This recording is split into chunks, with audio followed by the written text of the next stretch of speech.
কোথায় দেখবেন? নাকের এখানে দেখেন দেখেন। নাড়ু করেন, উচ্চ করেন, উক্কা করেন, উপর করেন। দেখেন এই যে দেখতেছেন, হ্যাঁ, বলেন তো কি ইংরেজি লেখা। লেখছেন?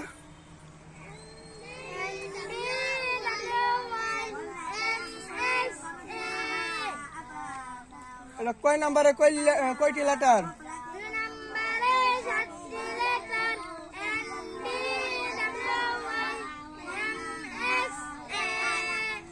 দেখেন সিলেট মুছেন।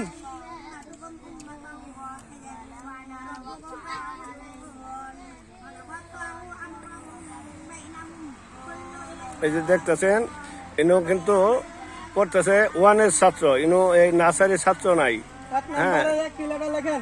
হ্যাঁ, ইনো এই যে ওয়ানের ছাত্র পড়তেছে, দেখতেছেন। এই যে ইন্ডিয়া এবার দেখতেছেন, আমাদের হেফজখানার ছাত্ররা পড়তেছে। হ্যাঁ, হেফজখানার ছাত্ররা পড়তেছে গাছের ছায়া নিচে।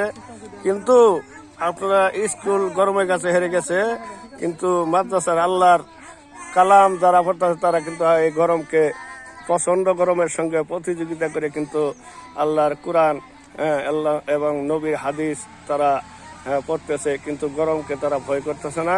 কিন্তু মাদ্রাসার ভিতর থাকা যায় না, মাদ্রাসায় সিলিং নাই।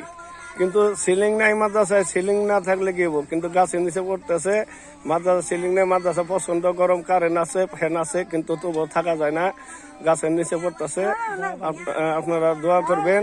এবং এই মাদ্রাসা যে গরিব মাদ্রাসা, হ্যাঁ, এই মাদ্রাসা সিলিং নাই, কেউ যদি ভাগ্যবান ব্যক্তি থাকেন এই মাদ্রাসা একটা সিলিং করে দিতে পারেন, তাহলে ছাত্ররা কিছু গরমের থেকে হাই পাবে। আপনাদের কাছ থেকে আমি বিদায় নিতেছি আবু বকর সাহেব। হ্যাঁ, কিন্তু আপনারা সকলে দোয়া করবেন। আর এই মাদ্রাসা সিলিং নাই, কেউ যদি ভাগ্যবান ব্যক্তি থাকেন এই মাদ্রাসা সিলিং করার জন্য, হ্যাঁ, যদি করে দিতে পারেন, আল্লাহ পাক আপনাদেরকে কবুল করুক। সকলের কাছে বিদায় নিয়ে আসসালামু আলাইকুম ওয়া রাহমাতুল্লাহ।